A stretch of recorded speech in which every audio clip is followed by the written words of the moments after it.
우리 앞에 있는 분들과 이렇게 하면 인사하시겠습니다. 하나님만을 예배합시다. 이렇게 하면 인사하시겠습니다. 이 시간 살아계신 하나님, 존귀하신 하나님만을 예배하고 그분의 임재 앞에 서 있는 우리가 되기를 간절히 소망합니다. 오늘 감사가 능력입니다 라는 제목으로 맥주 감사 주일 하나님 말씀을 함께 나누도록 하겠습니다. 오늘은 맥주 감사 주일입니다. 매년 7월 첫째 주일은 맥주 감사 주일로 지킵니다. 근데 우리가 왜 맥주 감사 주일을 지켜야 하는가 하는 것을 오늘 먼저 함께 나누고 말씀을 이어가도록 하겠습니다. 맥주 감사 주일을 지켜야 한다는 것에 있어서는 성경상 크게 두 가지 견해가 있습니다. 첫 번째 견해는 구약에 77절이 있습니다. 6월절 이후에 7 곱하기 7은 49일, 그 다음 날을 77절 또는 오순절이라고 해서 6월절이 있은 50일 이후가 이제 77절 오순절이 되는 것입니다. 그때 이제 수확을 하고 나서 그것에 감사하여 보리 맥자를 서서 맥주 감사주의를 지켜야 한다 하는 그런 견해가 있습니다. 출애굽기 23장 16절을 보시면 맥주절을 지키라. 이는 내가 수고하여 밭에 뿌린 것의 첫 열매를 거둠이니라. 수장절을 지키라. 이는 내가 수고하여 이룬 것을 연말에 밭에서부터 거두어 저장함이니라. 그래서 맥주절을 77절, 오순절, 또 다른 표현으로는 초실절, 처음 초자를 써서 처음 거두어진 것이다. 그리고 수장절은 추수감사주일 때, 추수감사절로 우리가 연말에 거두어진 것을 감사하는 날이다. 그러니 맥주절은 처음이요. 그리고 이 추수감사주일 수장절은 이제 마지막 수확이 되는 것이죠. 이것에 대한 감사의 절기가 이제 이렇게 성경에 절기를 지키라라고 명령되어 있습니다. 출애굽기 34장 22절을 보면 77절 곧 맥추의 초실절을 지키라라고 말씀합니다. 이처럼 맥추라고 이렇게 기록된 것이 이 성경에 단 두 곳 여기에 기록되어 있는데 이 맥추감사주일을 77절과 오순절로 연결하게 되면 이것이 오순절 성령 강림 사건과 같이 연결되어서 사도행전에 교회가 탄생되는 것이 오순절 날이지 않습니까? 그러니 이때가 교회 탄생일이다 하고 보는 견해가 첫 번째 견해입니다. 두 번째 견해는 출애굽기의 두 구절, 앞에 말씀드렸던 출애굽기 23장과 34장의 맥추의 이 맥자가 보리가 아니다. 이것을 히브리어 원문상 볼 때 이것은 보리가 아니라 밀로 표현되어 있어서 이것은 구약의 77절과 오순절과는 다른 절기다 하는 견해입니다. 출애굽기 23장 16절의 맥주절은 이 맥자가 사실은 보리가 들어간 것이 아니라 수확의 절기, 수확절, 추수절이라는 의미를 가지고 있고 출애굽기 34장 22절의 맥추의 초실절은 실제 원어상 미래 초실절이라고 되어 있다는 것이죠. 그러니까 우리나라 이제 번역할 때 이것을 보리로 번역을 한 겁니다. 그래서 맥추라고 표현을 한 것이죠. 그래서 새 번역을 보면 출애굽기 34장 22절에 너희는 밀을 처음 거두어 드릴 때에는 77절을 지키라. 그래서 보리가 아니라 밀로 정확하게 번역하고 있고 또 이를 공동 번역에서는 밀곡식을 처음 거두어 드릴 때라고 표현하고 있어서 사실은 보리가 아니라 밀이다 하는 것이죠. 이를 정리해 본다면 우리가 지키는 맥주 감사주일은 구약의 77절과 오순절이라고 하기에는 정확히 맞지는 않습니다. 일맥상통하지는 않습니다. 왜냐하면 보리가 아니라 밀이기 때문이고 그리고 77절은 정확하게 6월절 이후에 50일이기 때문에 우리가 지키는 6월 둘째 주일 사실 대부분의 교회가 이날을 지키지는 않습니다. 하지만 여러분 나눠드린 교회 달력 보시면 6월 둘째 주일은 성령 강림절로 되어 있습니다. 사실은 그날이 이제 초실절 그리고 77절인 것이죠. 그리고 다른 말로 하면 오순절인 것이죠. 그래서 그날이 성령 강림절이고 교회 탄생일이다. 그리고 그 달로부터 한 3주 혹은 한 달 뒤에 지금 우리가 드리는 맥추 감사주일이 있는 것입니다. 그렇다면 우리가 맥추감사주의를 지켜야 하는 이유는 무엇일까? 그것은 두 가지로 한번 생각해 볼 필요가 있습니다. 첫 번째는 77절의 수확과 그 수확에 대한 감사의 정신은 맥추감사주의를 통해서 이어지기 때문입니다. 그래서 77절과 이 초실절이라 불리는 이 절기는 하나님께서 처음 주신 것에 대한 감사를 드리는 것인데, 그 감사의 정신이 우리가 지금 이렇게 지키는 이 맥추감사주의를 통해서 그 정신이 이어지고 있다는 사실입니다. 우리가 신약시대를 살면서 구약의 유대절기를 다 지킬 필요는 없습니다. 그래서 우리가 유월절을 지키지 않습니다. 우리가 구약에 있던 절기를 우리가 똑같이 지키지는 않습니다.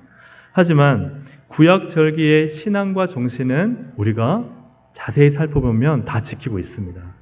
유월절은 하나님께서 이스라엘 백성들을 애굽에서 구원해내신 거잖아요.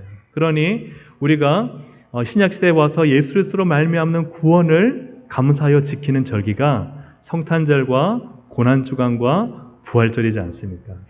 그리고 이 칠절절과 초실절에 처음 난 것에 대한 감사의 그 정신을 지키는 것이 바로 우리가 지키는 맥추감사주일이고, 그리고 수장절, 마지막 다 거둔 다음에 그 해의 마지막에 거둔 열매로 하나님께 감사와 찬양의 축제를 드리는 그 수장절이 오늘날 우리가 지키는 추수감사주일이기 때문에 우리가 이 7절에 담겨있는 이 첫 추수에 대한 이 신앙과 이 정신, 이것을 우리는 지키는 것이 당연하다 하는 것이죠. 또한 두 번째 이유는 한국의 농사는 밀보다는 보리이기 때문에 우리로서는 맥추 감사라고 하는 것이 더 맞다는 것이죠. 저는 농사를 해보지 않아서 잘 모르겠지만 보리가 보통 6월 초 중순에는 다 이렇게 수확을 할 수 있다고 합니다. 그러면 시기상 우리가 지키는 7월 첫째 주일이 사실은 모든 것을 다 거두어서 하나님께 감사의 제사를 드리는 그런 의미로서 충분히 정황상 맞다라고 표현할 수 있습니다. 그래서 우리가 맥추감사주의를 지켜야 되는 것은 이 구약의 77절이나 또 같이 불리는 오순절과 같은 뜻은 아니지만, 또 같은 시기는 아니지만, 그러나 성경 안에서 첫 추수에 대한 감사를 드리고 또 마지막 수장절까지 하나님께서 지켜주실 것을 또 믿고 또 이만큼 더 좋은 수확을 주실 것을 믿고 드리는 것이 이 맥추감사주일의 의미다, 이렇게 이해할 수 있습니다. 그래서 이 7월 첫째 주일에 드리는 것은 앞에 6개월에 대한 감사죠. 하나님께 먼저 감사하는 것이고, 그리고 이제 앞으로 있을 남은 6개월에 대해서도 미리 감사하는 것, 이것이 바로 맥추감사주일의 중요한 의미입니다. 그래서 여러분 먼저 하나님께 감사하시기를 주님의 이름으로 축복합니다. 그리고 남은 6개월 미리 감사하시기를 주님의 이름으로 축복합니다.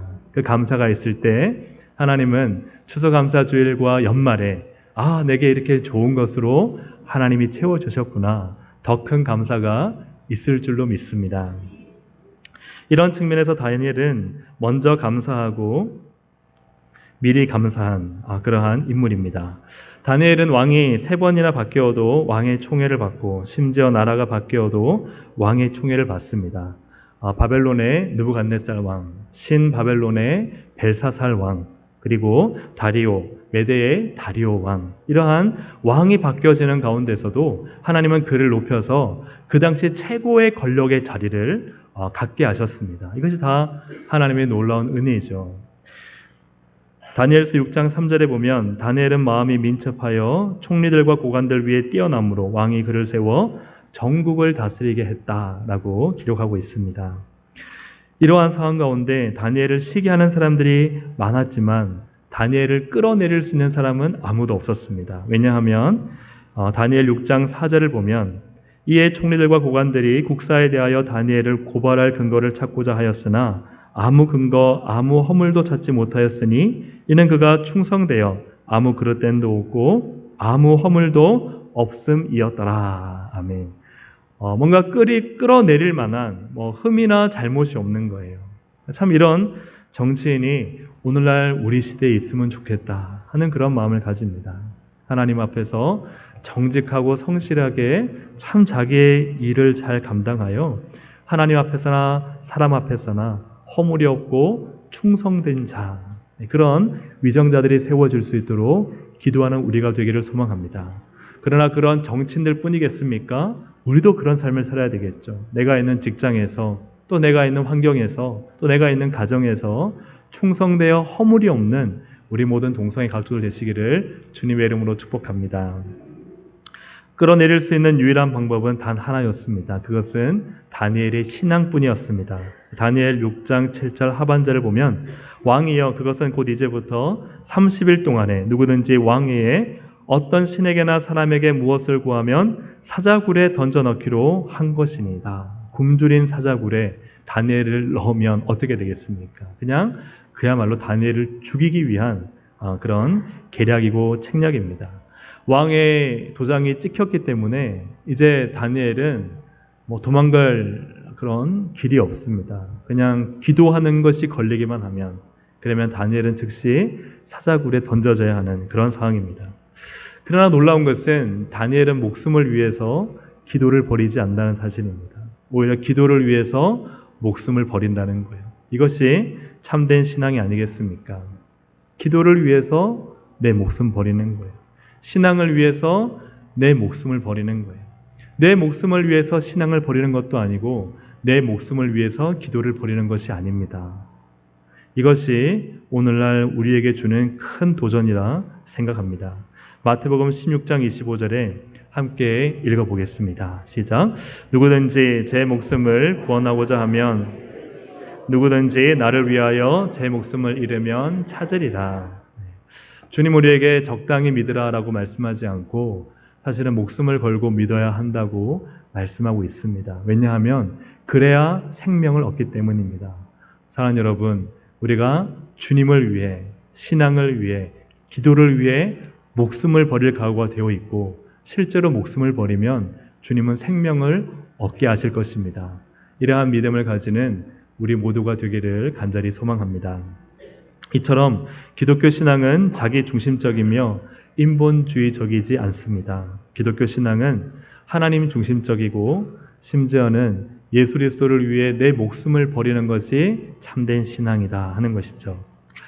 오늘 본문에서 다니엘은 이제 왕의 도장이 조서에 찍힌 것을 알고 어떻게 하느냐. 다니엘서 6장 10절 말씀, 우리가 오늘 읽은 말씀을 보시면 다니엘이 이 조서에 왕의 도장이 찍힌 것을 알고도 자기 집에 돌아가서는 윗방에 올라가 예루살렘으로 향한 창문을 열고 전에 하던 대로 하루 3번씩 무릎을 꿇고 기도하며 그의 하나님께 뭐 하였더라? 감사하였더라 하는 것이죠. 감사하였더라. 다니엘은 감사의 기도를 드리고 있습니다. 그가 감사의 기도를 드릴 때 어떤 일이 일어났는가? 하나님께서는 그 굶주린 사자굴에 떨어진 다니엘을 지키셨다 하는 것이죠. 사자굴에서 건진받은 후 다니엘은 왕을 향해서 다음과 같이 신앙의 간증을 합니다. 다니엘서 6장 22절을 보면 나의 하나님이 이미 그의 천사를 보내어 사자들의 입을 봉하셨으므로 사자들이 나를 상해하지 못하였사오니 이는 나의 무죄함이 그 앞에 명백함이오며 또 왕이여 나는 왕에게도 해를 끼치지 아니하였나이다 하니라. 아멘. 그의 목숨을 건 신앙, 기도를 포기하지 않고 오히려 기도하며 목숨을 내버린 그의 신앙은 하나님의 보호와 능력을 가져왔습니다. 그런데 그러한 신앙은 어떤 신앙입니까? 감사하는 신앙. 그의 신앙은 어떤 신앙이죠? 그 모든 상황 속에서도 늘 하던 대로 하나님께 감사하고 늘 하던 대로 하나님께 감사의 기도를 올리는 그런 신앙이었다 하는 것입니다. 시편 50편 23절을 보면 하나님께 감사할 때 하나님은 어떤 일을 행하시는가 기록하고 있습니다. 감사로 제사를 드리는 자가 나를 영화롭게 하나니 그의 행위를 옳게 하는 자에게 내가 하나님의 구원을 보이리라. 아멘. 하나님께 감사의 예배를 드리고 감사의 기도를 드리고 또 감사의 표현을 할 때 하나님은 그 행위가 옳다면 내가 그를 구원하리라. 내가 그를 도우리라. 내가 그를 건지리라고 주님은 약속하고 계십니다. 사랑하는 여러분, 감사의 제사를 드리시기를 주님의 이름으로 축복합니다. 다니엘의 기도는 살려달라는 기도가 아니었습니다. 그는 그냥 감사의 기도를 드렸습니다. 그러자 하나님의 구원과 능력이 나타났습니다. 오늘 이 말씀을 통해서 우리 모두가 감사의 사람이 되기를 소망합니다. 제가 오늘 참 감사한 것은 지난주에 말씀드렸는데 다 직분을 적어주셨어요. 네, 얼마나 감사한지. 네, 다 성함을 적으시고 감사원금의 봉투에 다 직분을 적어주셔서 제가 아주 수월하게 했습니다. 얼마나 저를 배려하셔서 또 직분까지 다 적어주셨는지 참 감사드립니다. 그래서 우리 동성애 식구들이 이렇게 참 친절하고 배려하는구나. 제가 참 기쁘고 감사했습니다. 여러분, 제가 이렇게 감사하니까 여러분 좋으시죠? 예, 여러분 감사하는 사람 곁에 있고 싶습니까? 아니면 맨날 짜증내는 사람 곁에 있고 싶습니까? 예, 우리 앞에 있는 분들한테 감사의 사람이 됩시다. 한번 인사하시겠습니다. 다니엘의 감사가 어떤 감사였을까? 오늘 세 가지로 함께 나눠보고자 합니다. 다니엘서 6장 10절 상반절 보면은 다니엘이 이 조서에 왕의 도장이 찍힌 것을 알았어요? 몰랐어요? 알았어요. 알고도 감사했다는 거예요.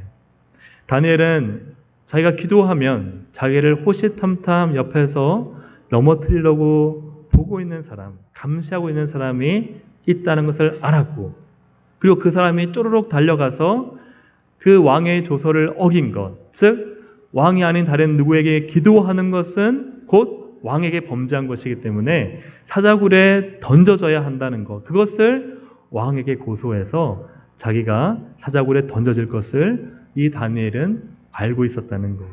모르지 않았다는 겁니다. 사람들은 대부분 감사를 조건이라고 생각합니다. 조건이 갖춰지면 감사하겠다. 합격하면 감사하고, 승진하면 감사하고, 또 회복되면 감사합니다. 조건이 되어서 하는 감사도 참 귀한 감사입니다. 왜냐하면요, 조건이 되어도 감사하지 않는 사람이 많기 때문이에요. 누가복음 17장에 보면은 예수님께서 10명의 한센병자를 고쳐주시는데 그 중에 제사장에 가다가 다 고침받고 10명 중에 1명만 돌아와서 예수님께 감사합니다. 인사하죠. 예수님이요, 나머지 9은 어디 갔느냐라고 물어보세요.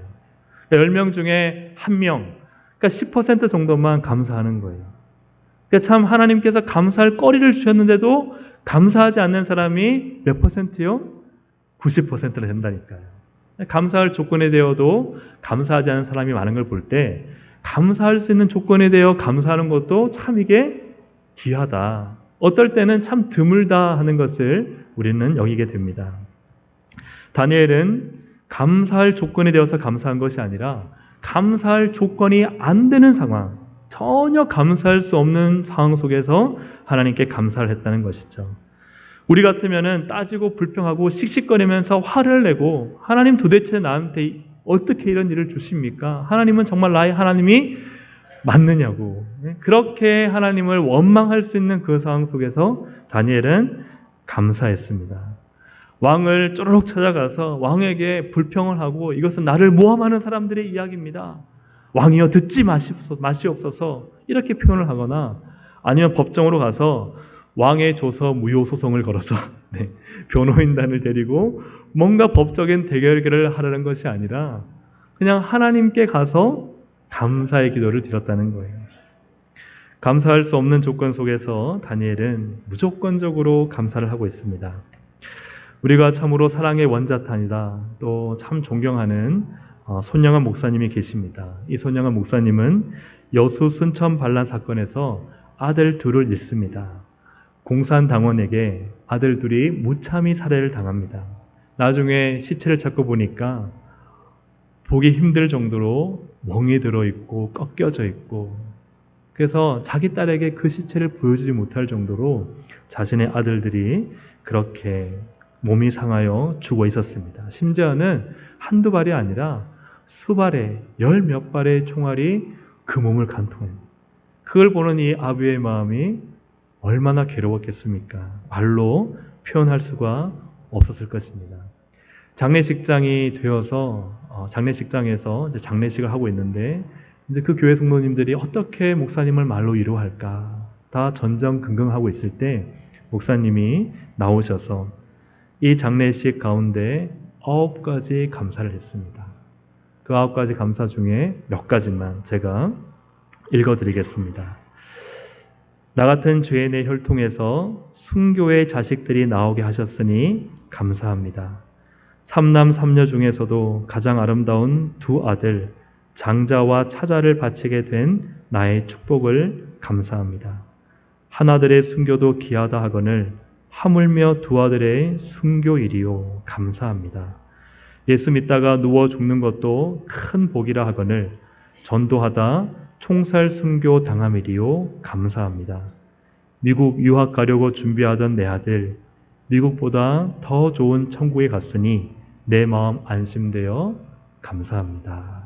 이런 감사의 제목을 하나님께 드렸다는 것이죠. 이 두 아들이요, 공산당원들이 너 예수 믿지 말라고 할 때 끝까지 예수를 포기하지 않고 예수를 전하다가 순교를 했습니다.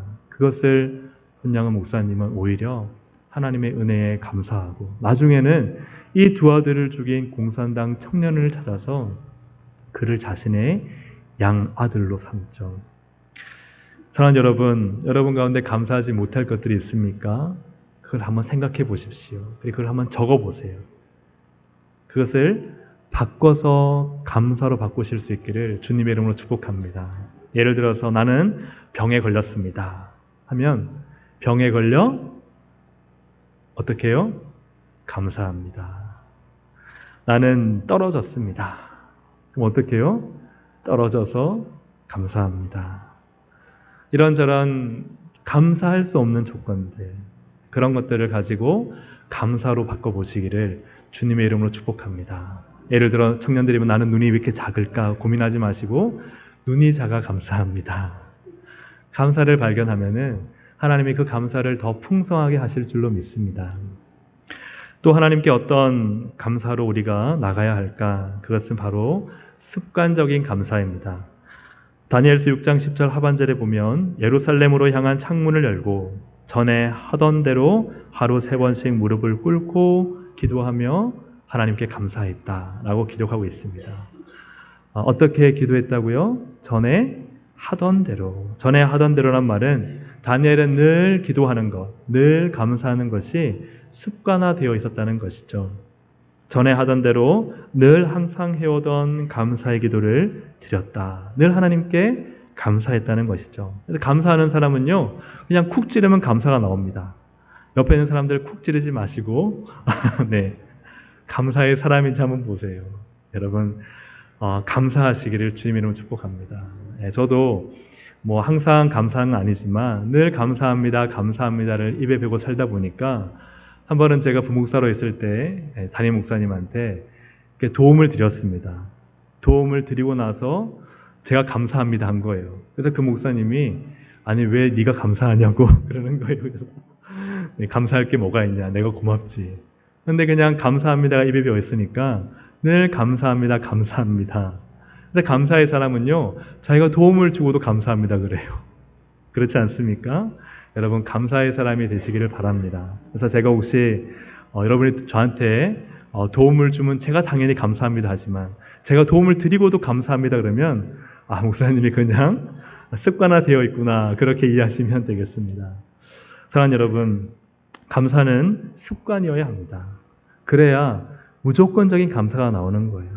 감사할 수 있는 상황, 없는 상황 따져서 하면요, 감사가 힘듭니다. 하지만 늘 감사하는 마음을 가져보십시오. 그 감사가 습관이 되어 보세요. 그러면 그분에는 늘 감사가 풍겨나고, 그리고 그분 주위에는 늘 사람들이 같이 다니고, 그리고 그분은 감사는 더 큰 능력을 일으킬 줄로 믿습니다. 지선아 사랑이라는 책을 쓴 이지선 씨 아마 다 아시죠? 이분이 불의의 교통사고로 전신 3도 화상을 입었습니다. 목숨만 겨우 건졌습니다. 죽음보다 더한 고통이 바로 이 화상의 고통이라고 합니다. 이 화상의 고통이 정말 이분을 얼마나 힘들게 하고 절망 가운데 빠뜨렸는지 모릅니다. 그때 이 지선 씨의 어머니가 이제 신앙인인데요. 우리 하루에 한 가지씩 감사할 거리를 찾자라고 제안을 했습니다. 이 지선아 사랑의 책의 일부분을 읽어드리겠습니다. 제가 읽지는 않고 다른 한 분이, 지선 씨가 여성분이기 때문에 여성분이 읽어드릴 텐데 여러분들이 들으시고 어떤 감사였는지 함께 나누면 좋겠습니다. 눈에 보이는 거라곤 불행한 것밖에 없어 보였는데 신기하게도 감사할 것을 찾으니 있었습니다. 처음으로 제 발을 걸어서 화장실에 갔던 날, 이제 화장실에 걸어서 갈 수 있게 된 것에 감사했습니다. 처음 왼손으로 숟가락을 잡고 제 입안에 밥을 넣을 수 있었던 날은 그것에 감사했습니다. 손에 피가 나도록 안간히 힘을 써도 열지 못했는데 처음 문고리를 잡고 문 열던 날엔 또 이제 문 열 수 있게 된 것에 감사했습니다. 유일하게 안 다친 부분인 발을 씻으면서도 그래도 씻을 수 있는 발이 있어서 감사하다. 그렇게 엄마랑 웃으며 고백했습니다. 내가 가진 것 어느 것 하나도 내 것이 아니라는 사실, 내 것일 수밖에 없는 내 몸마저도 내 것이 아닌 것을 알게 되고 나니 내게 주어진 것 그리고 남겨진 모든 것에 감사하다고 고백할 수밖에 없었습니다. 그리고 놀랍게도 감사 찾기는 그저 감사하다는 말하는 것으로 끝나지 않았습니다. 처음엔 입술로 시작한 감사가 내 귀를 통해 다시 나의 마음으로 들어와 그 감사는 점점 진심 어린 고백이 되었고 오늘의 감사거리를 찾게 하신 분께서 분명히 내일도 또 다른 감사거리를 주시리라는 믿음이 생기기 시작했습니다. 감사는 그동안 진통제가 결코 줄 수 없었던 마음의 평화를 가져다 주었습니다.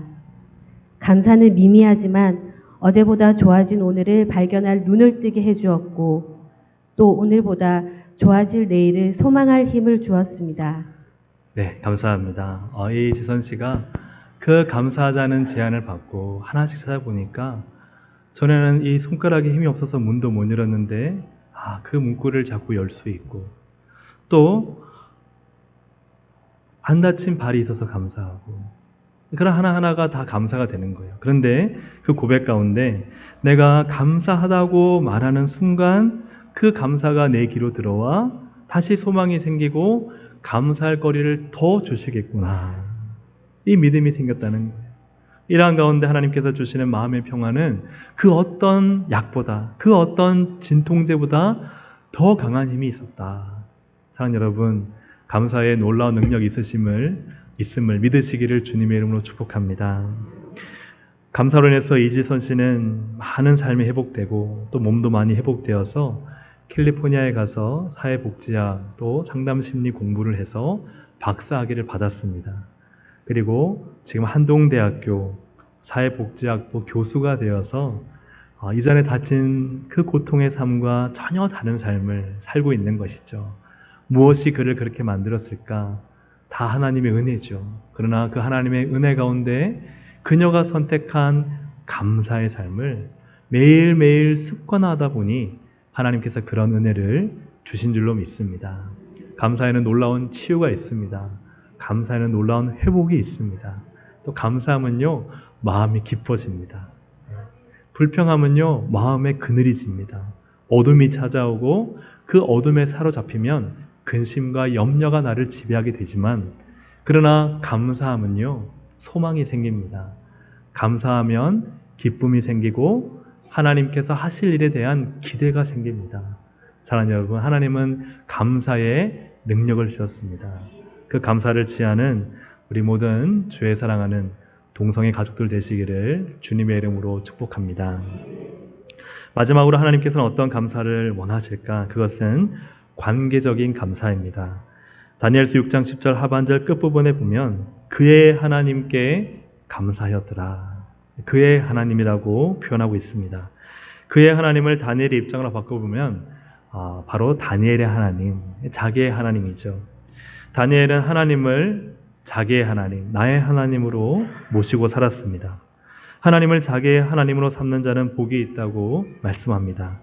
특히 오늘 본문 가운데 다니엘서 6장 23절을 보면 왕이 심히 기뻐서 명하여 다니엘을 굴에서 올리라 하매 그들이 다니엘을 굴에서 올린즉 그의 몸이 조금도 상하지 아니하였으니 있는 그가 자기의 하나님을 믿음이었더라. 아멘.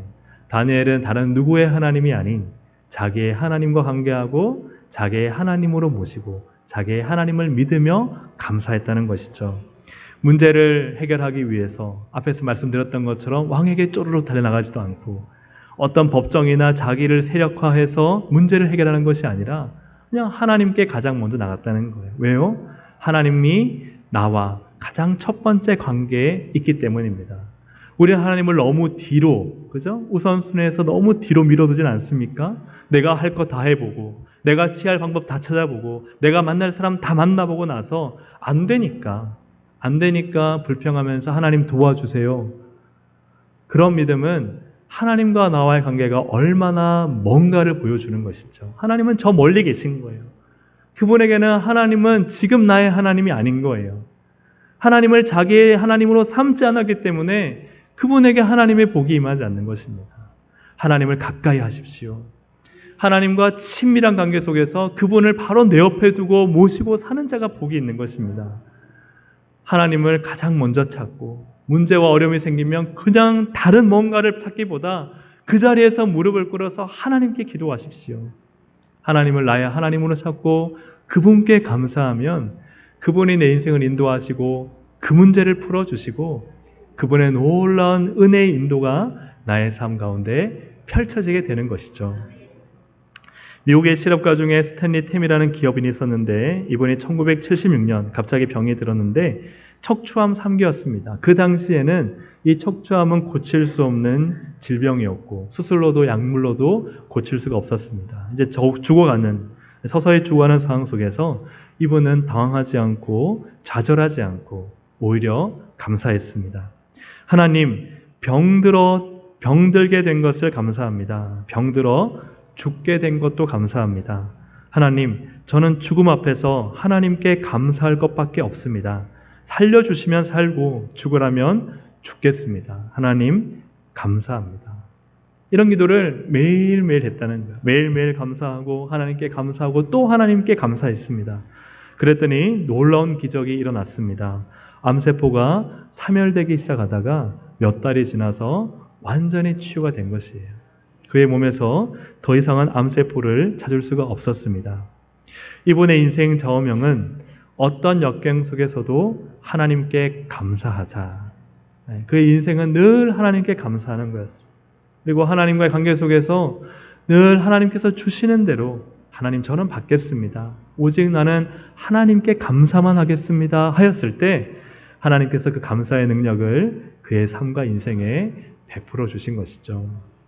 온전한 신앙은요, 온전한 감사를 만듭니다. 누가 감사할 수 있습니까? 내 신앙이 하나님과 친밀하고 온전할 때 우리는 감사할 수 있어요. 어떤 분은요, 뭔가 조금 문제가 생기면요, 하나님을 향해서 원망하고 또 불평하고 하나님 왜 내게 이런 일들을 행하셨냐고 하나님을 실증을 냅니다. 그것은 하나님과 나와의 관계가 깨어져 있는 것이죠. 하나님과 나와의 관계가 온전하지 못한 것이죠. 그러나 여러분, 하나님과 나와의 관계, 주신 이도 하나님이시요 취하신 이도 하나님이십니다. 그 고백과 함께 하나님 모든 것 다 감사합니다.